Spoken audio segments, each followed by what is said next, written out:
same thing. All right, everybody, we're fixing to start the lecture. I am recording it. I guess Sudi isn't here. I said everybody's here, but we are missing Sudi. So we're going to send this to him. Remember, he'll be able to hear everything you say. So will all the rest of us. Sudi, why are you late? Come on, Sudi. Okay.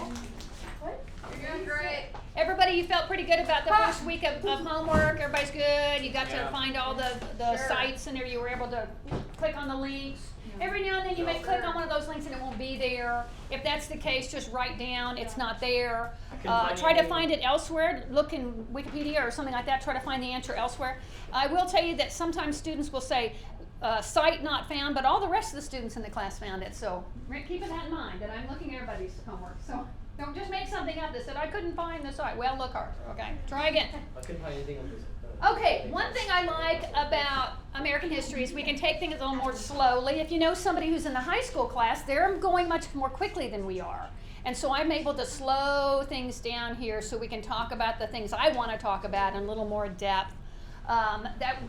Saying that, though, I will tell you that things like the world wars that we get into the springtime, I spend more time on those in world history because of the world involvement. And here we're just covering the American side of it, so therefore it's a little bit shorter that way. So today what we're going to look about is how the Spanish showed up in America and the influence that the Spaniards have on our American history. But before we get to that, I got to click this again. Yeah, right there. We had somebody else show up to America. So when we say that, when I ask you who discovered America, who do you say? The Vikings, or Christopher Columbus. Christopher Columbus, right? Who is sailing for Spain. He was an Italian sailing for Spain. But we're pretty sure that the Vikings showed up before that. So does anybody know what year Christopher Columbus sailed? 1492. 1492, Columbus sailed the ocean blue, right? So this happened in the year 1000 or 1001. So this was well before 1492. And so who we have here is a guy called Leif Erikson. He's a real person. His father was named Eric, so that's why his name is Eric's son. His father was named Eric the Red. Eric the Red had been living in Scandinavia. He was accused of murder and he left for Greenland. Yep. And when he got to Greenland, he was once again accused of murder and founded a new colony over here in this. He left Scandinavia for Iceland, and he founded a colony on Greenland. He named it Greenland. Interestingly, if you go to Iceland, it's very green and beautiful. If you go to Greenland, it is icy. Now, Eric the Red named it Greenland so that people would come, but it was really very frozen and very difficult. All right, so Iceland is a volcanic island right there. So Leif Erikson is the son of Eric the Red, and he was very adventurous. Vikings were very good at sailing their Viking ships. And so he actually, we think, ended up over in what is modern day North America, probably Canada. Yes, Why Josh? does it show Greenland like being that big? Well, Yeah, it has to do with the Earth is a sphere.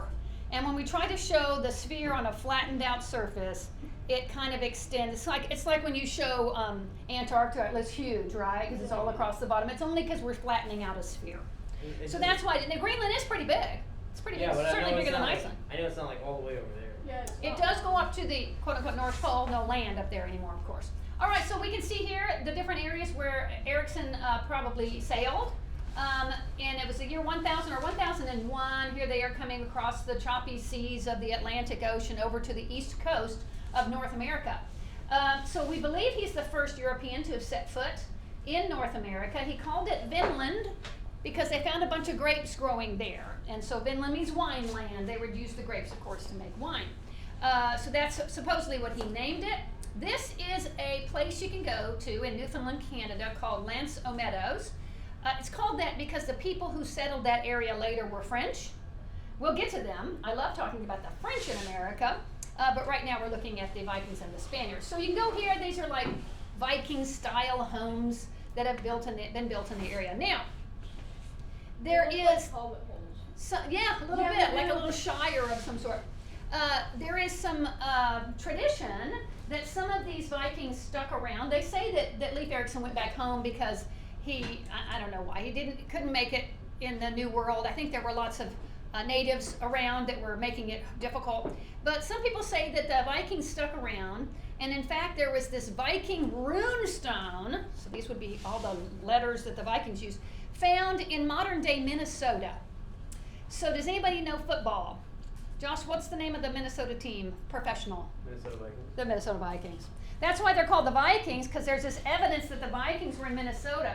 Now, this stone that was found with rune writings on it was found later to be a fake. It's not real. It's somebody planted it there. Somebody built it and then buried it. So it's not. So I don't know that Vikings were in what is modern day America right now or not. North America, yes. Canada. I think that this is true, that this happened, but not in the United States of America. I don't think there were any that were there. Okay, so back to Europe. Things were happening in Europe that were changing the world. Okay, so what the deal was, and those of you who took world history with me, remember that during the time of the Crusades, when we had Europeans going out to the eastern areas here, they found things there, and they wanted those things. And the things mostly they found were spices. Interestingly, prior to this, the European spices consisted of salt and salt. That's all they had for their spices, and it was really to preserve food that was going bad. Well, they also had salt. They did have that, yes. And they could get it from the ocean and that kind of thing. But when these crusaders went off to go fight battles and stuff, they said, hey, we found this stuff that we put on our food, and it's so good, it's called pepper. They didn't even know about pepper in Europe, so they wanted pepper, and pepper was found over here in these areas here. But then we're looking at some more exotic spices, things like, I don't know, saffron and turmeric and you name it, I don't know. Paprika, yeah, things like this. And so the people wanted to flavor their foods. European food was pretty bland at the time, and they said if we got some more of these spices, our food would be better. And so we're looking at Europe now, trying to get stuff from over here. Now, going across these land routes right here was very treacherous, mostly because the Muslims lived there, and they would rob anybody coming through there with any kind of valuable. So if they had money to go buy spices, then these Muslim bandits would rob them. It was very, very treacherous. Yes. Was that also around the time when you were talking about the salt? Is that also around the time that salt was used for currency? Yeah, salt was worth a lot. There was a country down here that had salt flats right here called Timbuktu, Mali, where they made millions because of salt. All right, so we have the first group of Europeans who say we've got to get over here by not going over those treacherous land routes, but just let's sail around. There's a big problem. There's this giant country there, not a country, sorry, continent called Africa that's in the way. And if we can sail around it, then we can get to the east. India had a lot of those spices, and China, of course, was right up here. But India was kind of the goal. So there was this man called Henry the Navigator. He was a prince in Portugal. And he said, well, I am really into figuring out how to sail, you know, how to make the sails work better and how to make the instruments that look up at the sky and the sextant and the this and the compass and this kind of stuff. So he never actually sailed. He's called the Navigator because he figured out other people could sail, and he sent some people out. The first guy he sent out was this guy. His name is Vasco da Gama. And Vasco da Gama made it all the way down to the tip of Africa, and he got there, and there were these massive storms, and he turned around and went home. And he came back and said, oh, it was so treacherous. I'm calling it the Cape of Storms. And Henry the Navigator said, well, we can't call it that. No one will want to sail past that. So I'm going to call it something else. I'm going to call it the Cape of Good Hope. And that's what it's called today, the Cape of Good Hope. Very stormy down there because the Atlantic Sea meets the Indian Ocean. The oceans meet like this, and they're different levels. Very strange. And they have stormy waters right there. So the next guy to go out, like this guy, Bartolomeu Diaz. Bartolomeu Diaz actually went all the way around Africa, over here, made it to India, came back with spices. So really it was Portugal who was making the first stir in getting to the east. And now other countries are going to try to do that. One of the countries we'll see about in a couple of weeks is the Dutch. The Dutch way up here became really good sailors, and they wanted to sail around and get those things as well. But the Italians were interested, and the Spanish were interested, the French, the English, they were all interested in getting over to the east. Yes? Do you know how long it would take for them to get to Portugal all the way over to India if they took that route? You know, I don't know the exact answer there. I don't know. I think, of course, time of year would be something. So, yeah, you can maybe look that one up to see how long it took Bartolomeu Diaz to go. Yes, Josh? for Mexico, it'd be a really long trip. From Mexico Yeah. to get to Mexico, which is right wanted to over go there. that way, then they'd have to. All right. travel pretty Well, long. so we're gonna. That brings us to one of our main guys this week. Okay, it's the year 1492, and what we have is we have a man who's an Italian who says, you know what? I think I can get over to India, not by trying to go around Africa, but by sailing the other way. All right, I'm going to sail to the west to get to the east. All right, who is he? Christopher Columbus. Yeah, he's That's Italian. so weird. That's so dumb. Yeah, he's Italian, and he tells the Italians about it. The country of Italy was not a unified country. It was a bunch of small city-states like Florence and Milan and things like this. So Spain was a big united country because the king and queen had just got married to each other, and they had united the country. They were called Queen Isabella and King Ferdinand. And so Columbus went to them and said, hey, I'd like to sail to the east by sailing to the west. And everybody laughed at him, thought he was funny. There were some people who still believed the earth might be flat, therefore if you sailed that way, you're going to sail right off the edge, and who knows where you'll end up, this kind of thing. Columbus knew better. He knew that the earth was a sphere, because you look up at the moon and you see a sphere. And so he figured that one out. And most of the people at the time did believe the earth was round. Okay, so very few people actually believed the earth was flat. All right, so he did talk Isabella into outfitting him. Here he is dreaming of going out to the west. And she outfitted him with 3 ships, just 3, not very big ships. What are the names of the ships? Santa Pinta and Santa Maria. Nina Pinta, Santa Maria. There they go sailing off. And you're going to see now that Columbus does sail from Spain, which is his first one. The blue. He sails this way, and he ends up over here. All right, he ended up somewhere in these Caribbean islands. One thing that's interesting to know is Columbus never actually landed in North America. He came to Central America. He never came into what is USA today. We've named a lot of things after him, though. District of Columbia. Washington, D.C. is the District of Columbia, named after Christopher Columbus. We have cities called Columbus, Ohio, and Columbus and Columbia. Those are all named after Columbus. So we have Columbus Day. It's coming up, right, in October. All right. Some people give him a bad rap, saying I don't think he was a bad guy at all. I think the bad rap, in other words, people saying that Columbus was not a good guy, have to do with Europeans bring European values to the natives of the area. But some of the natives were eating humans, so I think changing that was probably a good plan. All right, bringing Christianity along there. Now, notice he made 4 voyages total, and he never ever knew he was on a different continent. He never knew he had discovered something brand new. When he landed, he met the people there, and he said, look at these people of India. I'm going to call them Indians. That's why the natives of North and South and Central America are called Indians, because Columbus thought he was in India. And he died thinking he was in India or somewhere near India. Wait, Yeah. really? You Yeah. never figured that out. Never knew it. Then Never how knew it. did we? Wait, what? How did other people figure out that? Well, it became very clear the amount of time it took and everything that the Earth must be much bigger than what everybody thought. They had models of what the globe was like, and they didn't even put North and South America in that. They didn't even know it was there. So it's just Now a they big figured it water. out. And these Spanish explorers are going to figure it out very quickly after the death of Columbus. We're going to have these other guys coming in. Here we go. Vasco Nunez de Balboa. We just call him Balboa. He came over with a Spanish group that came after, what year are we in? 1513. When was Columbus's last voyage? Oh, it doesn't give us a date. 13 Bummer. or 1492. That was his first voyage. I don't know his last voyage. Okay. So by this time, these guys had figured out they were on a new continent. Therefore, Spain is going to claim that continent for the king and queen of Spain. And Balboa came with a group, and he went on his own, and he found out that this land right here was an isthmus. That means a thin strip of land. And he walked across from here to here, and he realized there was another ocean over there. He's like, what? There's a whole other ocean over there? And he said, this is such a peaceful ocean. I'm going to call it the Pacific. So Balboa named it the Pacific. It means peaceful. And that area is where Panama is now. That's Central America. So Balboa is a pretty good guy. I don't have anything bad to say about him. Ferdinand Magellan, you probably heard of him. He looks mean. He was mean? He looks mean. He looks mean? He was not too bad of a guy either, as far as I know. He's the first guy to circumnavigate the globe. Yep. That means he sailed all the way around. Did he create the clothing brand? The shoe, the thing you put in your shoe, the Magellan with Magellan. Or the Oh. Shirt. The Like shirt? their Who brand. knows? That's probably because adventurous. That's probably what they probably named it after him.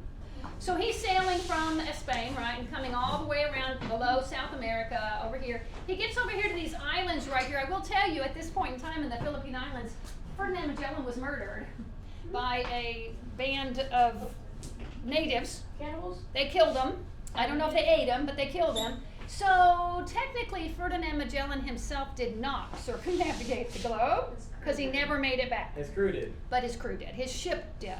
So his ship came all the way back to Spain, and Ship everybody was was amazed, famous. and they told him all this cool stuff they had seen, and now they really got an idea of how big the Earth was. Much bigger than they had previously thought, by far. Yes. The ship should be more famous than the dude. I don't even know the name of this ship.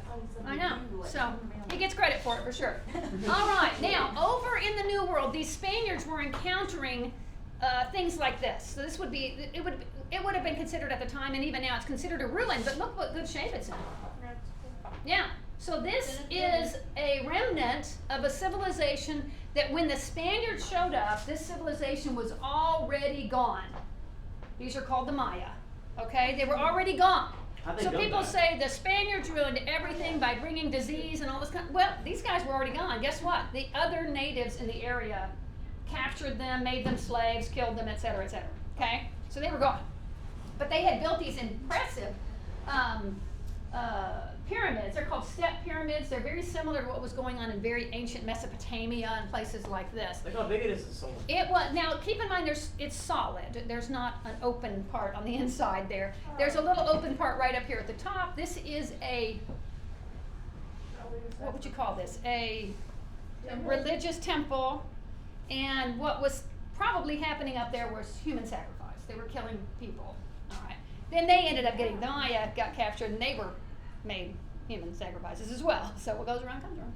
How do they build something that big? I mean, look how big it is. I know, that's one of those questions, right? Kind of like the Great Pyramids. I think here's people, Yeah. For stone. and I think those are people going up and the steps are really tall, and the people were not very tall. They were kind of shorter, and so it's interesting. They had really tall steps. All right, the Inca were another group that they were still there when the Spanish showed up. All right, has anybody seen? Did we talk about this? Yeah, I was. The Emperor's New Groove. Oh, Oh, yeah. yeah. I didn't watch it though. Oh my What's goodness, what? I really think it's the That's a funniest Disney classic. movie ever made. And it takes place in this area, okay, an area called Cusco, Peru. This area, with this picture we're looking at, is a thing called Machu Picchu. Have you heard of Machu Picchu? Yes. Yep. It's one of those great wonders of the world that I would like to see someday. This was actually the top of a mountaintop there in Peru, in the Andes Mountains, and it was a palace that was there for the protection of the king. If invaders were coming in, the king would go up and he would leave his soldiers down to fight the battle while the king was seeking safety up here. Yeah, so the Spaniards are going to come find the Inca. Here's this guy. His name is Francisco Pizarro.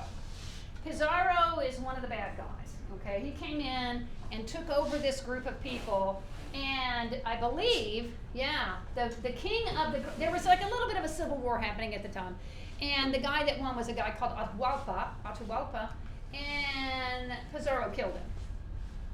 So, bad news. Pizarro, when you study world history, you'll find out he got his in the end. His own men rebelled against him and killed him. Yeah. He founded a new city called Lima. Lima is the capital of Peru today. Yeah. All right, the Aztecs were also there. They're in Mexico. So we're getting closer to the United States of America. We're right, Mexico's just to the south of us, yes. And did y'all hear Mexico had a earthquake yesterday? Oh yeah, I heard this morning. Yeah, it's 7.0. 7.0. Yeah, so that's pretty Bad. big. It was not in Mexico City, which is where the Aztecs were. It was in Acapulco, which is a coastal seaside resort town. Yeah. All right, so the Aztecs were incredibly successful. Look at their pyramid. It looks a lot like the Maya. They probably borrowed that from the Maya. They probably are the ones that conquered the Maya. And when here they are, there's their city. The city is Mexico City today, but at the time it was called Tenochtitlan was the name of the city. And this is that might be kind of showing one of the gods that they had, Quetzalcoatl or one of those guys. One thing I want to talk to you about, something that grows in Mexico really well, what is that? Cocoa bean. That was better. Cocoa beans. Yeah, so when the Spaniards showed up, they found this unusual plant growing. It's interesting. These actually grow off, they can't see right back there.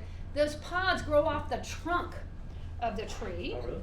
Yeah, and when you open them up, they have these little beans inside of them. These are called cocoa I beans. know that. And so remember 1492, they discovered chocolate. So I have something for you. Chocolate. Well, I have, so did you know, maybe you don't know this, chocolate is very bitter. Yeah. You know, what do we do to make it not so bitter? Yeah, You put a lot of sugar to it. But I have some cocoa nibs for you. You don't have to eat them.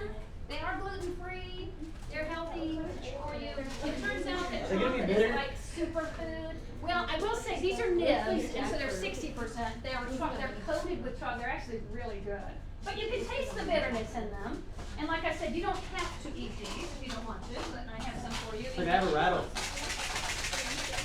Yeah. I want to get annoyed now.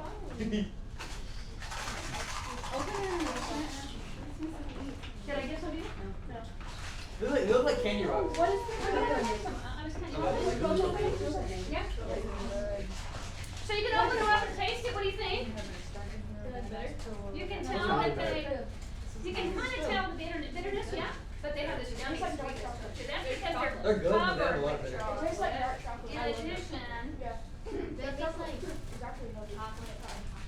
what's inside? by the way, I got them make you they're organic. Do you eat coffee beans? What's inside them are just the bits of cocoa that come out of that plant, like you see right there on the screen. Right there. Wow. It looks like an egg.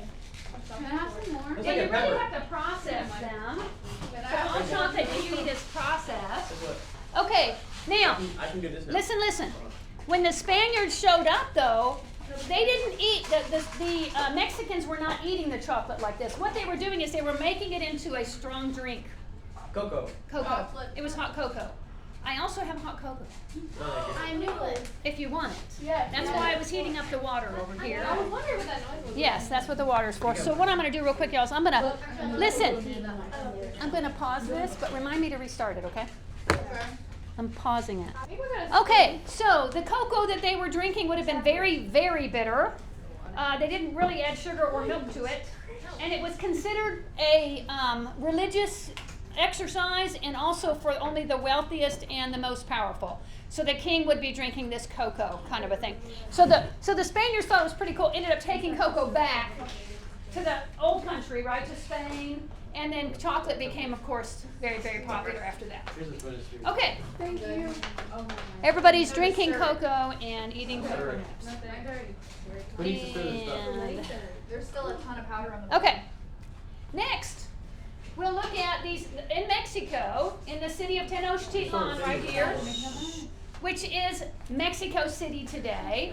Hernan Cortez came in, he had heard stories of gold, and he wanted to find that gold. All right, so he pretty much came in and took over the place. There was a king there named Montezuma, and he met with Cortez right here. Here's Montezuma. He's called Montezuma II. Things did not go well. Something weird happened, and they were inside the castle. All the Spaniards were inside Montezuma's castle. They told Montezuma to go tell the people to be good and nice and everything, and he walked out and he gave a speech, and the next thing that Spaniards knew is the people were throwing rocks and things at Montezuma. They killed him. Wow. So we're thinking maybe Montezuma said, hey, these guys are bad, y'all should kill me, and then kill them. So something like that. We're not exactly sure. But the Spaniards are now stuck inside the castle, and they have no way to get out. So they tried to escape in the middle of the night. They were ambushed by the Aztecs, and many of them died, especially when they fell into the water, and they had gold sewn into their uniforms, and gold is heavy, and they sunk to the bottom. Wait, the Aztecs or the Spaniards? The Spaniards. Oh. Cortez made it out alive, went back to Spain, explained to everybody what was going on, came back with an army, Oh, God. and completely decimated the Aztec nation. Yes. You can see an arrow sticking out of him. Okay, yeah, so they're shooting arrows, throwing rocks. Anyway, whatever happened that day, Montezuma died. Okay. All right, the water should be ready soon here in just a second.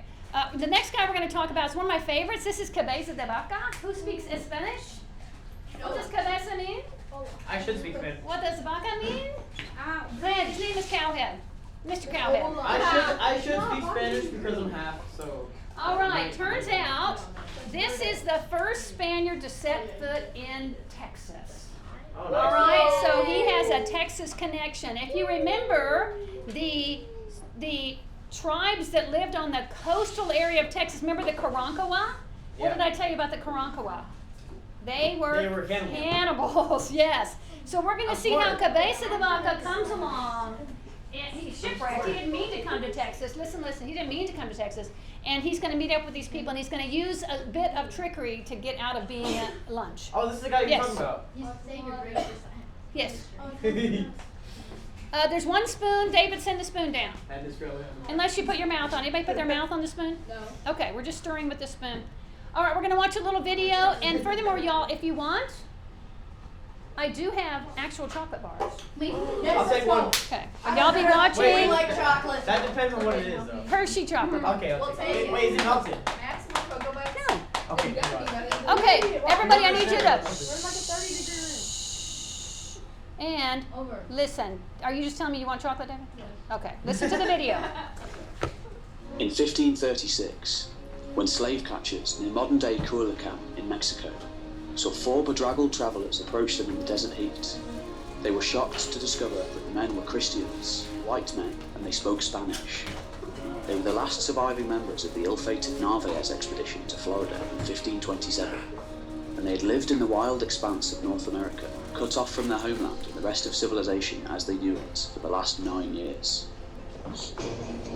Back in 1527, Alvar Núñez Cabeza de Vaca, a minor nobleman from Cadiz, had set off from Spain as the treasurer of a large expedition led by Spanish conquistador Panfilo de Narvaez. They were going on a royally sanctioned expedition to conquer Florida, the land of flowers, a land never before set foot on by Europeans. Upon arriving in Florida, unlike the previous expedition of Hernán Cortés to Mexico in 1519, they had a disastrous time in unfamiliar territory. They could find little food, had no interpreters to communicate fully with the hostile locals, and eventually, after losing contact with their own fleet, they built new makeshift boats and abandoned the expedition entirely, setting off across the Gulf of Mexico towards the relative safety of New Spain. Storms blew the vessels wildly off course, however, and less than half of the expedition arrived several days later in what is now Galveston Island, Texas, Yes. another land never before set foot on by Europeans. The survivors, around 80 men, made contact with the local Karankawa Indians, who helped them to find food and supplies, but only around 15 of them survived that first winter. Eventually, de Vaca set off to the mainland on an expedition with the Karankawa, who, before long, after realizing that he was a burden upon them, in his own words, they took him as a slave. He endured years of hardship, becoming a Spanish aristocrat, living the harsh, unforgiving life of a hunter-gatherer.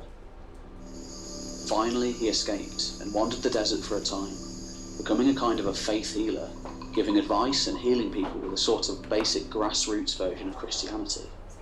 It was during this time that de Vaca began to realize a common humanity that existed between Europeans and Native Americans, who at the time were often seen as subhuman and natural slaves. De Vaca soon learned of the existence of others like himself, the last survivors of the expedition, who were living amongst the natives of Texas.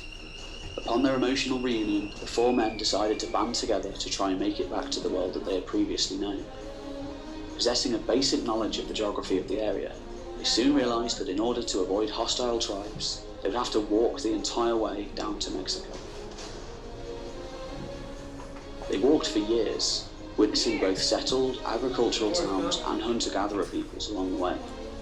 These were cultures never before seen by Westerners, and likewise never to be seen again, due to the endemic diseases which swept through North America shortly after the Spanish arrival, wiping out as much as 90% of the population.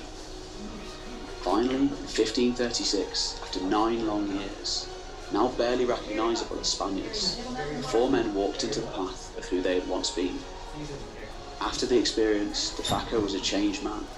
He described his experiences in La Relación, joining the ranks of Bartolomé de las Casas as one of the earliest Europeans to defend Native Americans.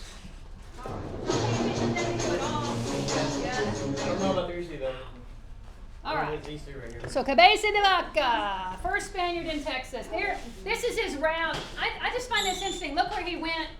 So here he is in Texas. He gets down here. He turns around and goes around these mountains, I guess. And he takes the long way to get back to Mexico City. Wow. I mean, okay. if he didn't, he wouldn't have ran into those guys. So really the thing that makes him the most famous is the fact that he's the first Spaniard in Texas. Okay, Ponce de Leon, have you heard of him? Yes. Actually, He yes, I have. is going to end up in Florida. He was looking for something. He was looking for the Fountain of Youth. And never found it because guess what? It doesn't exist. Doesn't exist, yeah. What was he But looking for? the Fountain of Youth. Oh. All right, so look here. When he comes up here, he actually lands. He lands on the eastern coast. He landed there on Easter Sunday. Yes, Brendan. I've been there before, and there was an old prison there. Have you been here? Yeah, I'd say. Awesome. We're going to get to that in just a second. All right, he landed there on Easter Sunday, and he said, "Wow, there's lots of flowers here." So we named it Florida, which means flowers. All right, so he named it that. He went searching for the Fountain of Youth. He never found it, but he did help Spain found some cities there in Florida. All right, so here comes a giant debate amongst people in the United States of America. Most people, including myself, believe St. Augustine, Florida is the oldest city in America. The people there certainly will say it. But there are people in Santa Fe, New Mexico who argue. They say Santa Fe is the oldest city. But apparently, St. Augustine has been continuously occupied the whole time, and I don't think Santa Fe was, or there's some sort of something about Santa Fe. And furthermore, this was pretty early, 15 whatever, so Balboa himself, notice he didn't quite get there, so he landed about here, but it was because of his work that they came a little later and founded that city right there. All right, so, and Brendan says he's been there. It's beautiful. I would like to go. This is of course modern stuff, but it's on the coast that's going to be on the Atlantic Ocean, not the Gulf side. So, Francisco Coronado, our next Spaniard, came up into present-day United States of America. Who knows what he found? He came across something quite amazing. He found some people. Here we go. Here they are coming across. He had natives help as guides, and they found, wow, what'd they find? Canyons. They found the Grand Canyon. Oh. The Grand Canyon, right. Let's watch. We're going to watch just a small snippet of this. It's a helicopter flying through the Grand Canyon. Anybody been to the Grand Canyon? No, I never will go. It's pretty grand, isn't it? What'd you say? I never will go. I thought I had food, so people think that's my weekend. I never will go. You never will go, No, huh? I'm afraid of it. Yeah. It's right for him, the biggest canyon in the world, right here. I think it's the biggest canyon in the world on land. I think there's a larger canyon over the Yeah, the ocean. Marina Trench. Mariana Trench. I don't know. I think there's a bigger canyon. The trench is the deepest. That's the Colorado River, by the way, not the same Colorado River that comes through Austin and that's They thought it was the same. somebody had that mixed up. They were wrong. But you can take a boat, like a boat trip down the Colorado. It's huge. Okay, I'll probably take that, but I won't go to the top. I have flown over it before, and it's incredible. One of my students asked me one time if there was a bridge over it. No, it's way too big for any bridges. But they do have a really cool, that U-shaped bridge. You would not want to get on that, Josh. It's a glass type of a bridge, and you stand out over the Grand Canyon. Did you do it? Yeah. Scary? I would trust that it was safe. Yeah. It is massive. I can't tell you that. I don't know. So what? I will tell you, scientifically speaking, some people believe that it took millions of years for the Colorado River to cut that through the rocks. I believe that it probably happened more quickly due to a catastrophic event, namely the flood of Noah. Probably did that. So this is probably somebody on one of the boat trips. Yeah, pretty cool. That's actually the second Colorado River. Right. I think it got named first though. Yeah, probably. All right. Our next guy is Hernando de Soto. Notice his trip. He came in Florida. That was the place that was established by Cabeza de Vaca's Narvaez trek that went up into there. And he landed there, and he comes up this way. Now, I will tell you, at this point, there were rumors about cities of gold. All right, so El Dorado and things like this. Rumors that these cities of gold existed. So some of these Spaniards were searching for that. Hernando de Soto was one of those. He didn't find it. There wasn't a city made of gold. In fact, they think people were seeing some of those pueblos, those pueblos, and in a distance, and when the sun was shining on them, it was kind of bright and maybe shiny, almost like it was metal, but it was just a poor pueblo, made of mud. Yeah, Josh. Is this like after all the Jesus, like, biblical times? After what? After like the biblical times and all that? Oh yes, this is in the 1500s. Okay, so this is after 1492, right? and he discovered the Mississippi River. Okay, so the Mississippi is the longest river in America. I believe it's the longest river in the Americas. I think it's longer than the Amazon, but not as much volume of water in it. You can see here, Mississippi starts way up here, comes all the way through most of our country, bisecting it pretty much, and these other rivers, the Arkansas, Missouri, and Ohio, dump into it. They dump into it. We call it the mighty Mississippi. All right, it ends up, of course, dumping ultimately down here at the coast, at New Orleans, just past New Orleans, leaving all that mud to make our coastal area very muddy. Yes? My dad said they'd probably just take the bottom off of Louisiana and make that like ocean, since there's so many hurricanes there. Like on the map, just turn it to ocean. Just get rid of all that lower land there, the Achapalaya. Yeah, okay. Well, I think the people there might protest against that. You can see how massive, those are massive barges on there, so it's a big, big river. It's wide. It's long, and they call it the muddy Mississippi too. That's a pretty good picture of it, but typically it looks pretty muddy. Okay, so how did the Spanish decide to colonize the area? All right, what they wanted to do is they came over once they had figured out that this was a new country, and they had a type of colonization which was coming over to get stuff to take back to Spain. In other words, they weren't coming there to live and to make new lives for themselves. They were coming over to get good stuff, namely gold. Okay, they were coming over for that.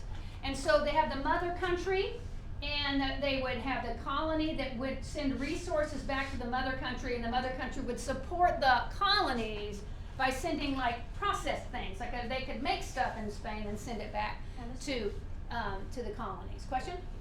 No? Okay. All right. So here's the European view.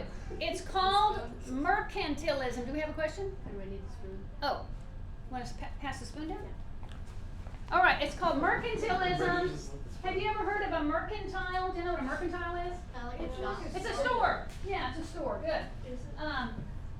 And so mercantilism is the idea that the mother country right here would support the colony, but it wanted to have the exports from the other country. So here we have mother country gets the gold, silver, and other stuff from the colonies, and then it sends, manufactured goods back, sort of. So mostly they're going to come and take things. All right, that's the Spanish style of colonization. For Spain, it was all about the gold, except for the Queen, Isabella. Isabella wanted to export something to the New World. What did she want to export to the New World? Any guesses? Horses? That's a good guess. They did bring horses, and that was the first time horses came to the New World, in fact.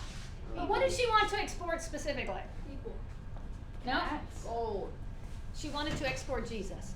Oh. She wanted, so one of the things that Columbus hooked her with and said, when I get there, I will introduce the native Indians from India. Remember, he thought he was in India. To Jesus Christ. And she said, now that is a mission I can get behind. All right, so she thought it was really great to send Jesus to these lost peoples wherever they were. India, now this new world, it turns out.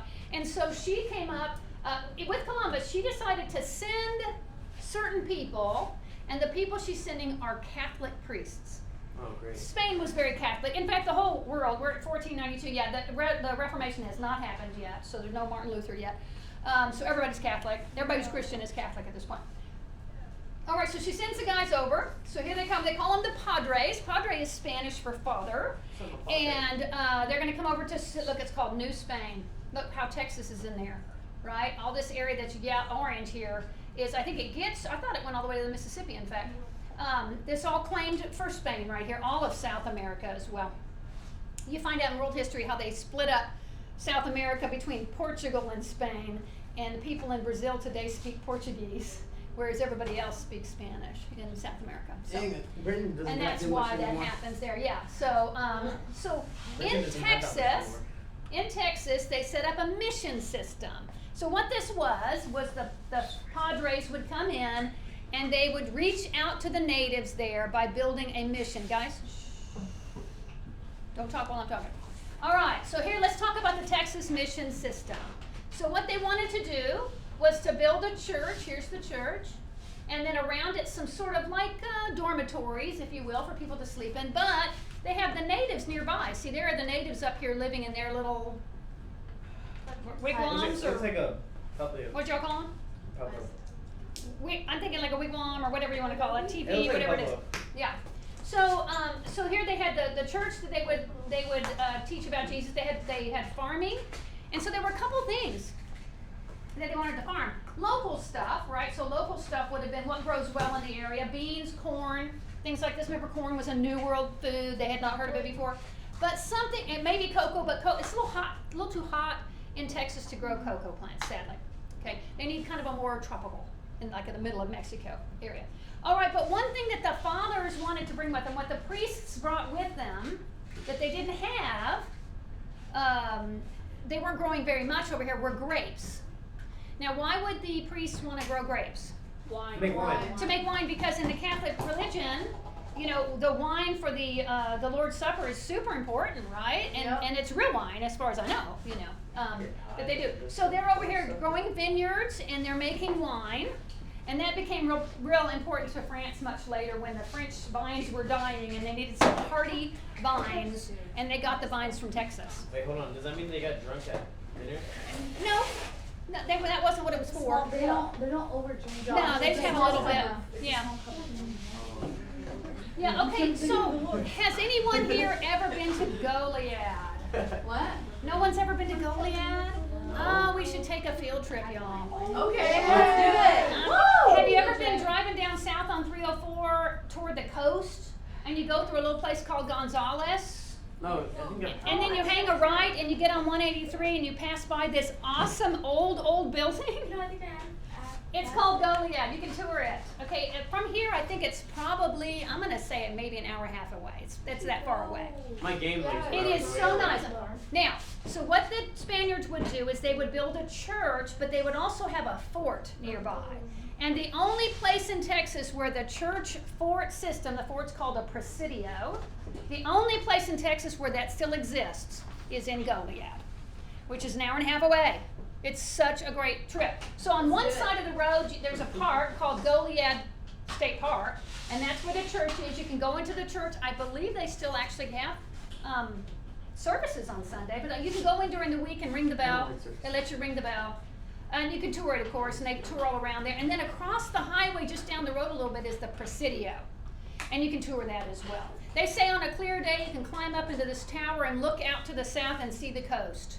I've tried. I haven't seen it. It was not evidently a clear enough day when I was there. All right, there's the church at night. Okay, so that's the Goliad church at night. Now, remember the name Goliad. When we start studying the Texas history, when we get that into our American history to Texas history, Goliad's going to be very important because guess what? It's a fort. And the Texans took over that fort. Yes, Josh? Wasn't Texas its own country at one point? Yes, for 10 years. Almost 10 years. Okay. Do you think? Alamo. What's What that? if- what if Now, we still everybody's were? been here, yes? No, I've been there. I've never been there. I've been there. Oh, Okay. It's so nice inside. San Okay. Antonio. Here's how I saw. My mom Put a said, stone. "Oh, you know the Alamo," and I said, "What? I didn't know what the Alamo was." Remember Mom. the Alamo. And Mom said, "You don't know what that is?" And like the next day, she's like, "We're going to the Alamo." And So you we went. just drove there. Okay, that's good. Now, it like for instance, if you haven't been in Texas your whole life, then I can see, and I can understand that, I guess. But people who've grown up in Texas, you've got to go see I've been there. the Alamo.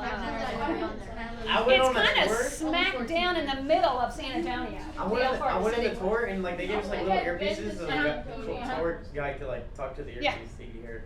Yeah. I've never So been to San Antonio. at all, really? I've not seen the Alamo. You haven't seen that Alamo? You've got to go to San Antonio. San Antonio's a great. Don't Okay, lie. so I will tell you that the part. For those of you who have seen the Alamo, that part you're looking at, that's just the church. That's all that is right there. But it used to be part there, here is the chapel. And it had this rest of the stuff around it. So if you go there today, there's actually part of these barracks that have been put in over here, I believe. They've moved it. This is the ditch, but right over here, if we a little farther, is the river that runs through San Antonio. I believe it's called the San Antonio Oh, River. that's why it was like, that's why they almost won. Well, yeah, because by the time the Mexicans showed up, and this was when the Mexicans were fighting the Texans many, many years later, the chapel was already in pretty ruinous shape. The roof was not there. We've added the roof to it right now. We've restored the roof to it right now. Yes. I just thought it was the Alamo and that's what they fought with. I No, didn't know it was, no, like, they a had whole all base. this around it. All of that is around it, yeah. So it's not but it's not It's not the Presidio, though. There was Presidio was nearby, but I believe by the time of the Texas Independence War, the Presidio was no longer in effect, as far as I know. Okay, now the California mission system was a little bit different than the Texas mission system. Mostly they built along the coast, so that's going to change that. If you go to San Antonio, you can actually visit several churches that were part of the mission. I think 7 churches you can visit that were part of it. The Alamo's just the most famous of them. It's not the most beautiful. You go to By California, far. you're not gonna see many Some of churches. those are gorgeous, and people have weddings there, and I believe there's still church services there and that kind of thing. But now in California, we have a bunch of the missions that have survived, and to be honest with you, I don't know about the Presidios here. If you go to California nowadays, you're probably not gonna see many churches. Well, the one I want to talk about specifically is called the Mission of San Juan Capistrano, and where is it? Right here. San Juan Capistrano. Does that say Capistrano? Yeah. Yeah, down there near the bottom. Yeah, that's it. So let's talk about the Mission of San Juan Capistrano. It has the church, it has those barracks type things right here. It would have, I assume it would have had a Presidio nearby as well. I don't know. All right, so they are very well known right here. There's a bell tower they're very well known for. They're bells. There's the bells right Is there. that what The it's sounded bells. like? I don't know.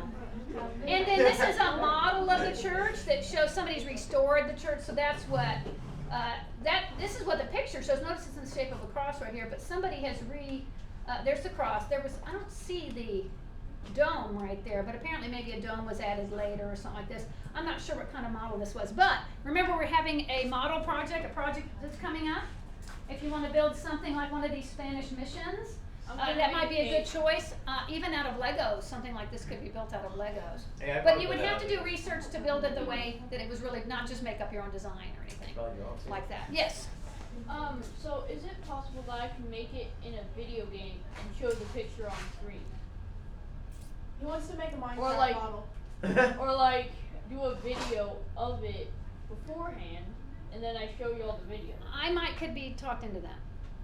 Because then- it'd still and be then doing I'll some also research on a just have project. You better be a good negotiator. Then I'll also No bring screen the sharing. cake. Oh, well then, yeah, we're in. Yeah, okay, yes, Olivia. Let's ask Yo, you wanna work on this this project at the end of the year? Say again? The project that was supposed to do for a model. But it's There's from one the at screen. Christmas and then one at the end of the year. But you can do on screen, Can we not do it sharing on screen. screen? Yeah, but this might be a good middle of the year, and because at the end of the year, you might want to do something from the later times of history. But it can be any American history, yeah. All right, so there's something special about San Juan Capistrano. And what happens is every single year, these birds fly to have you heard of the swallows of Capistrano? Okay, there's a famous song, when I say famous, it was like famous like 50 years before I was born. When the swallows come back to Capistrano is the name of the song. Because they actually return to the church every year on the same day. And so people who like to look at birds, like bird watching or whatever, they will go on that day and they will watch these birds show up. Okay? So we're going to watch a little thing about the San Juan Capistrano birds. It is a cartoon. Yay! Oh, don't let me bring up nude flash again. It was his Alright, that's it. We're done. I think it's pretty good. Really good video. Sounds was fun. They all turned into F-15 before falling. That was a Space Jam trailer. Guys, if you have any liquid The new left in Space that Jam. black bag, please. Space Jam 3. Y'all use this trash can like a black bag. They're ruining Space Jam. It was amazing. It is amazing. They actually shown the actual Michael going to the space station.